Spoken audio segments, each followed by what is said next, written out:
Do you mind if I maybe probe a little bit into what some of the objections are that the TTB might be considering? Yeah, so at least, so, I always say take this with a grain of salt. This is what I've heard from people I've chatted with at TTB that they have publicly disclosed.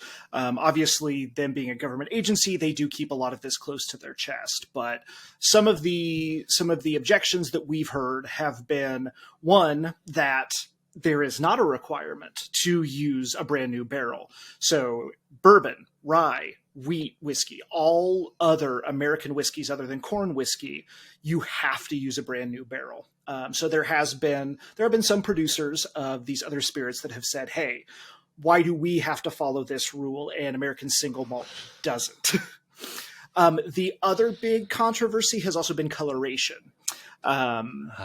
We have, and I say we as in the American Single Malt Whiskey Commission, and I should bring this up so I can make sure that I am accurately speaking to it.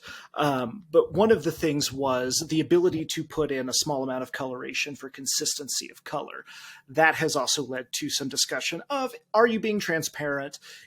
Can you be adequately, presenting your product if you are using coloration, if you are using caramel coloring, which then can lead into the whole discussion of, well, let's talk about cognac and let's talk about bois and let's talk about, all these other very highly regarded production processes that do allow a little bit of putting your thumb on the scale for consistency. But those, to my knowledge, have been the biggest ones. It's been the coloration and has been utilization of new barrels.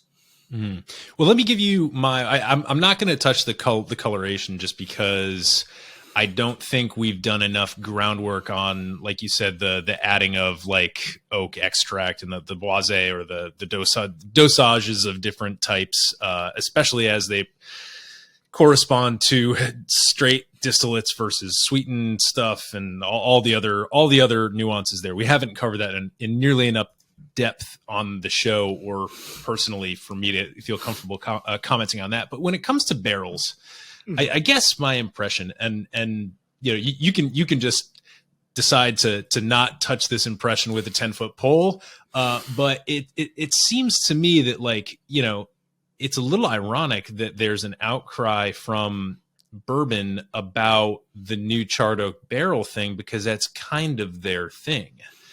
And it seems like, well, it almost seems to me to be like I want to have my thing, but I don't want you to have your thing. And so I don't know. I'm not quite sure. I guess I when it comes to the coloration, I can see where that would be a concern in terms of deception.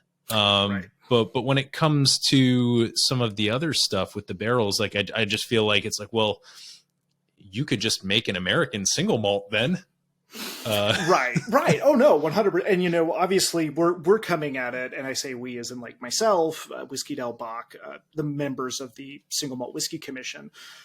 We're craft producers. I think Whiskey Del Bach, we're a bit of an anomaly in that, like Westland and Westward, we're making American Single Malt, and so to us, it is that ability to not have that constraint. It is, again, a section that is largely born out of the Scottish single malt movement. And, I don't know. I think I've heard, and this could be apocryphal, that also the reason that there is the new charred oak requirement that was in there for the Coopers. and the cooperages were like, well, we need to make sure that we're still getting this. And, I say that not knowing, and having a great amount of respect for the Coopers because they make our barrels. And when we get into talking about Whiskey Del Bach, we break with the Scottish standard. We do use new charred American white oak for our process. So that is something that we fully support not requiring that, even though that's what we do. Because I think that does come back to then allowing that ability to have more nuanced and more adventurous aging processes within American Single Malt, and not being specifically tied to, because new charred oak creates a very distinctive profile. It is a very American profile. It is. And It's right there in the name, American Single Malt. So we'll leave that there. It's meant to